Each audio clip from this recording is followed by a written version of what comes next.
Olá, boa noite. Boa noite. Deputados federais decidem neste momento se caçam o colega Eduardo Cunha.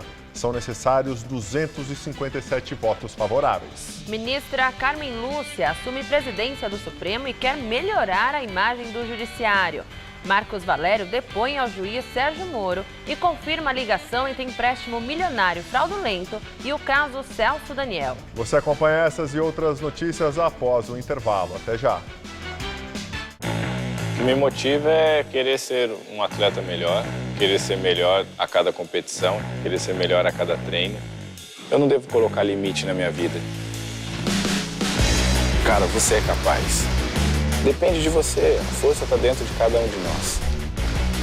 Apoiar o esporte é apoiar a força para seguir em frente. Petrobras, patrocinador oficial dos Jogos Paralímpicos Rio 2016.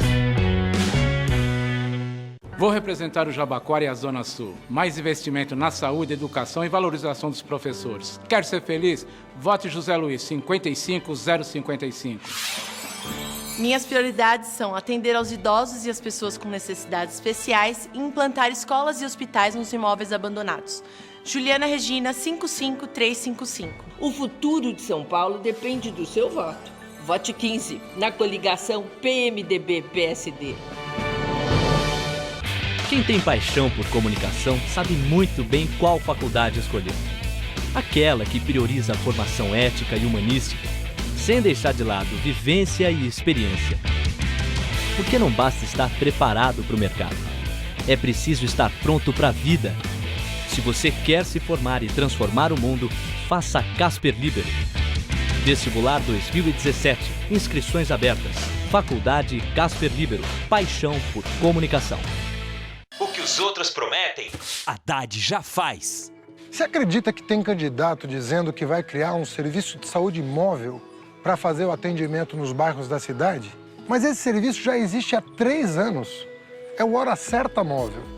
Nós criamos 33 hospitais-dia da rede Hora Certa, sendo 21 fixos em prédios da prefeitura e 12 unidades móveis como essa, que hoje está aqui no Tucuruvi, mas antes já passou por Pirituba e Brasilândia. No Hora Certa Móvel, você faz a sua consulta com o especialista, o exame e até a cirurgia, tudo no mesmo lugar. O Hora Certa Móvel atende durante o dia e já atendeu mais de 750 mil pacientes. Nós ainda temos muito que avançar na saúde, mas vamos continuar investindo no Hora Certa Móvel e também nos hospitais fixos. Eu preciso de você para continuar trabalhando duro e conseguir alcançar a qualidade de atendimento que São Paulo quer e merece. No Todo Seu desta segunda, descubra como as guerras evoluíram a medicina. Querida família, sou o deputado federal Gilberto Nascimento. Fui vereador muitos anos na cidade de São Paulo e agora quero dar continuidade ao meu trabalho através do Gilberto Nascimento Júnior. E meu número é fácil, é 20200. 20200. Olá, sou Gilberto Nascimento, candidato a vereador. O número dele é 20200 e o PSC está com a gente. E se tem uma coisa que São Paulo já sabe, é que a gente resolve. Próximo domingo, os candidatos à prefeitura de nossa cidade estarão frente a frente no debate da TV Gazeta em parceria com o Twitter e Estadão. Celso Russomano, Fernando Haddad, João Dória, Luiz Erundina, Major Olímpio e Marta Suplicy. Debate dos candidatos à Prefeitura de São Paulo. Próximo domingo, 6h30 da tarde.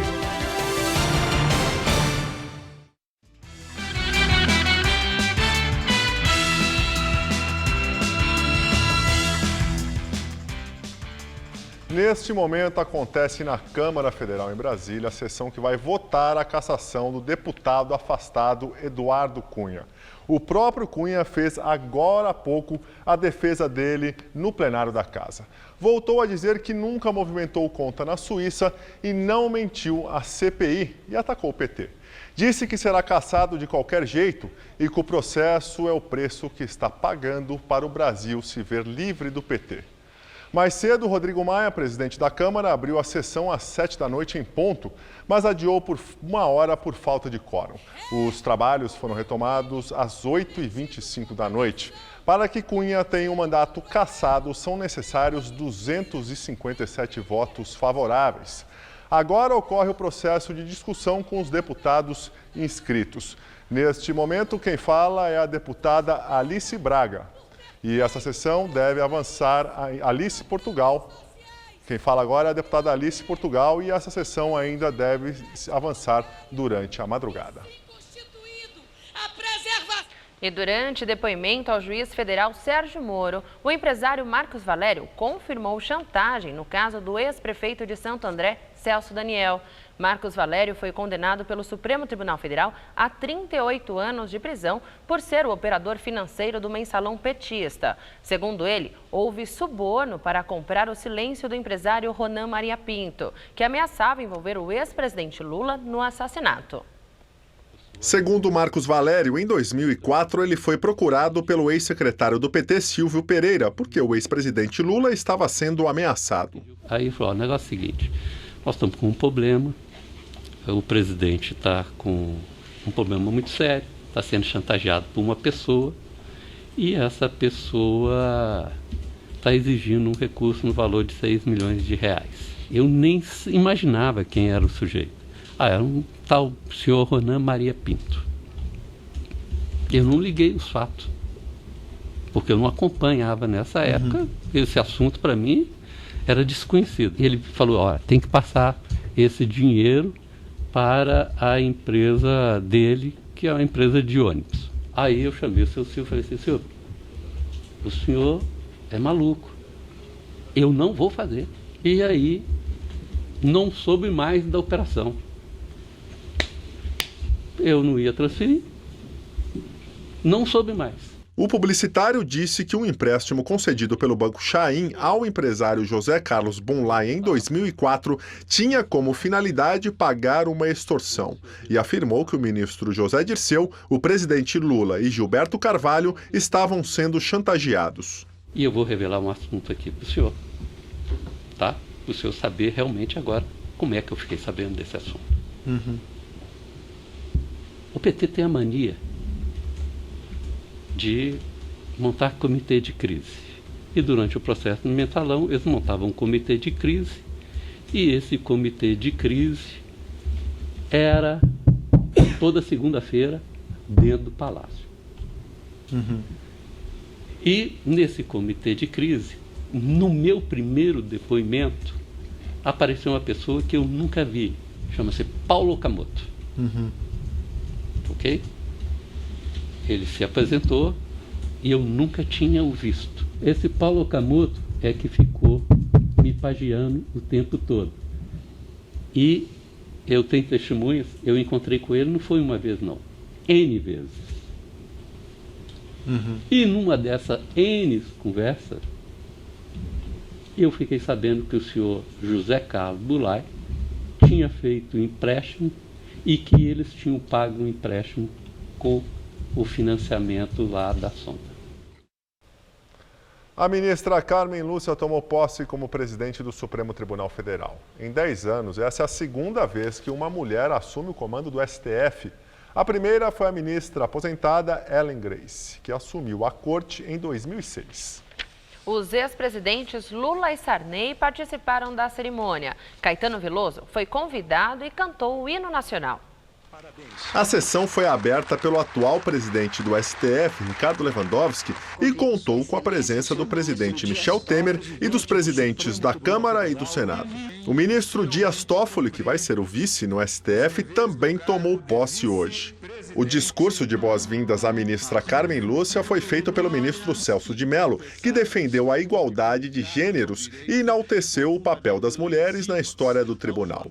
E foi diante de vários investigados na Lava Jato que Celso de Mello discursou contra a corrupção. Os cidadãos desta República tem o direito de exigir que o Estado seja dirigido por administradores íntegros, por legisladores probos e por juízes incorruptíveis. O Procurador-Geral da República, Rodrigo Janot, também falou. Ele disse que o presidente do STF deve agir sem se guiar pelos jogos de interesses. Há hoje um consenso cristalizado na sociedade brasileira de que é preciso punir corruptos e de que o sistema jurídico vigente no país é inepto para tal propósito. Precisamos de mudanças. Em seu primeiro discurso como presidente do STF, Carmen Lúcia afirmou que quebraria o protocolo e, em vez de cumprimentar em primeiro lugar o presidente da República, Michel Temer, cumprimentaria o cidadão, a quem chamou de autoridade suprema de todos nós servidores públicos. Principio, pois, meus cumprimentos dirigindo-me ao cidadão brasileiro, princípio e fim do Estado, senhor do poder da sociedade democrática, autoridade suprema sobre todos nós, servidores públicos, em função do qual se há de labutar cada um dos ocupantes dos cargos estatais. Direto de Brasília, Josias de Souza fala sobre a posse de Carmen Lúcia. Ao tomar posse como nova presidente do Supremo Tribunal Federal, a ministra Carmen Lúcia cumprimentou todas as autoridades, como é de praxe nesse tipo de solenidade. Mas a ministra inovou. Antes de se dirigir ao presidente da República, Carmen Lúcia cumprimentou o cidadão brasileiro, que para ela é a autoridade máxima da República, à qual estão subordinados todos os servidores do Estado, inclusive os ministros do Supremo Tribunal Federal. A solenidade de posse de Carmen Lúcia teve uma particularidade. O pano de fundo da cerimônia foi a corrupção, mencionada direta ou indiretamente em todos os discursos. Carmen Lúcia disse ao discursar que o Supremo não deixará ao desalento o direito e a ética. O decano da Corte, falando em nome de todo o tribunal, Celso de Mello, fez ataques duríssimos às organizações criminosas, assim mesmo, nesses termos, às organizações criminosas que atuam dentro do Estado. O Procurador-Geral da República, Rodrigo Janot, fez menção explícita à Operação Lava Jato. Presentes à cerimônia, como convidados de honra, ouviram a todos esses discursos Lula, réu indiciado na Operação Lava Jato, e Renan Calheiros, presidente do Congresso Nacional, denunciado ou investigado em 9 inquéritos que correm no Supremo Tribunal Federal. A presença numa solenidade como essa de personagens como Lula e Renan é mais uma evidência de que no Brasil o crime mora muito perto, mas a justiça continua morando longe. Boa noite. Levantamento do Tribunal de Contas do Estado de São Paulo aponta sobrepreço na compra de alimentos para a merenda escolar. A apuração do TSE concluiu também que o governo Geraldo Alckmin não obedece à lei que determina a aquisição de produtos da agricultura familiar e não tem controle sobre este tipo de compra. Fiscais do Tribunal de Contas do Estado chegaram a visitar escolas para conferir o tipo de merenda e em que quantidade ela é servida aos estudantes. A conclusão foi que o governo Alckmin não está cumprindo a lei federal criada para garantir alimentação mais saudável nas escolas. De acordo com a regra do dinheiro repassado pela União do Fundo Nacional de Educação, o FNDE, pelo menos 30% devem ser usados para comprar itens de pequenos produtores. O TCE diz que isso não acontece e que não dá para saber nem qual o tamanho da fatia, porque o governo não tem controle sobre o processo. A Secretaria de Educação rebate dizendo que a rede é muito grande e que pequenos produtores não conseguem fornecer a quantidade necessária. O tribunal constatou ainda que o governo de São Paulo pagou mais caro que o preço de mercado por todos os produtos. O governo até admite, foi quando revisou os valores depois das denúncias. O suco de laranja e o feijão preto, por exemplo, custavam em torno de 50% mais que a média cobrada pelas cooperativas. Uma delas, a Coaf, está no centro de um esquema de fraude investigado pela polícia e pelo Ministério Público. A Operação Alba Branca já descobriu que a cooperativa enganava os associados e revendia ao governo suco de laranja industrializado como se fosse orgânico. A suspeita é de que a Coaf teve a ajuda de políticos e funcionários públicos para conseguir os contratos superfaturados. Ex-funcionários da COAF acusam o servidor Jeter Rodrigues Pereira de receber propina. Jeter era assessor do presidente da Assembleia Legislativa, Fernando Capês. O deputado do PSDB nega envolvimento e diz que o servidor agiu por conta própria. O ex-assessor de Capês vai ser ouvido amanhã na comissão parlamentar de inquérito criada para investigar a máfia da merenda. E na quarta-feira será o presidente da Assembleia que será ouvido. Desde que a CPI foi criada, movimentos de estudantes e a oposição acusam a comissão de parcialidade na apuração dos fatos. Dos 9 membros, 8 são deputados da bancada que apoia o governo Alckmin. Os candidatos à Prefeitura de São Paulo participaram hoje de um evento na UAB. Os candidatos tiveram 20 minutos para apresentar o seu plano de governo nas áreas de educação, transporte, saúde e moradia. O primeiro a falar foi o candidato do PSDB, João Dória, que afirmou que, se for eleito, uma das suas prioridades vai ser a saúde, com a criação do programa Doutor Saúde, onde carretas de atendimento vão percorrer os bairros. A candidata do PSOL, Luísa Erundina, seria a segunda a falar, mas não compareceu. Celso Russomano, do PRB, usou os 20 minutos que teve para falar que vai buscar qualidade no serviço público. Durante coletiva, falou também sobre o aplicativo Uber, que, na opinião do candidato, precisa ser regulamentado. Henrique Arias, do PCO, disse que os partidos pequenos de esquerda são esquecidos durante o período eleitoral, em função do pouco tempo de exposição na propaganda de rádio e TV. O último a falar foi o candidato da Rede Sustentabilidade, Ricardo Yang, que disse que, se for eleito, pretende dar autonomia às subprefeituras, descentralizando a gestão pública. Amanhã, a partir das 10 horas, outros 5 candidatos a prefeito de São Paulo participam do evento. Entre eles, Fernando Haddad, do PT, e Marta Suplicy, do PMDB. Ao final de cada fala, os candidatos são convidados a assinar um manifesto da OAB São Paulo, por eleições limpas. E no dia 18 de setembro, próximo domingo, a partir das 6 da tarde, você assiste aqui na TV Gazeta o debate entre os principais candidatos à Prefeitura de São Paulo. O evento tem parceria do jornal Estado de São Paulo e do Twitter. Um dos blocos terá perguntas gravadas que podem, desde já, ser enviadas por eleitores através do Twitter. A regra e o formato do debate já foram definidos em reunião com os representantes dos candidatos. Vão participar Celso Russomano, do PRB, Marta Suplicy, do PMDB, Fernando Haddad, do PT, João Dória, do PSDB, Major Olímpio, do Solidariedade e Luísa Erundina, do PSOL. Além da transmissão pela TV Gazeta e portal da emissora na internet, o debate poderá ser acompanhado ao vivo pelo site do Estado e pelo Twitter, por meio do aplicativo Periscope.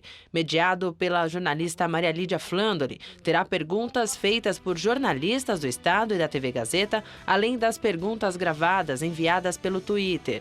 Os jornalistas farão perguntas aos candidatos no primeiro e no quarto blocos. No segundo, o candidato responderá questões formuladas por outro candidato em ordem previamente sorteada. No terceiro bloco, os candidatos responderão a perguntas enviadas pelo Twitter sobre saúde, educação, habitação, transporte, segurança urbana e corrupção.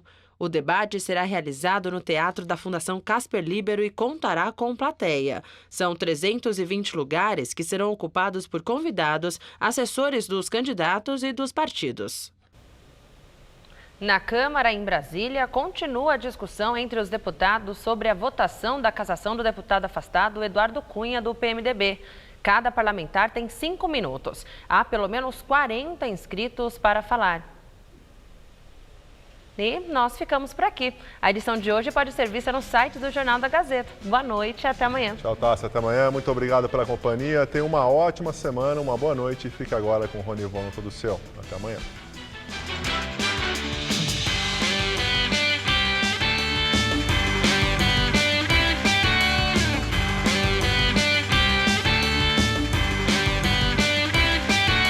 Matérias especiais e comentários do universo esportivo você confere no Gazeta Esportiva, de segunda a sexta, 6 da tarde. Assista agora, Todo Seu.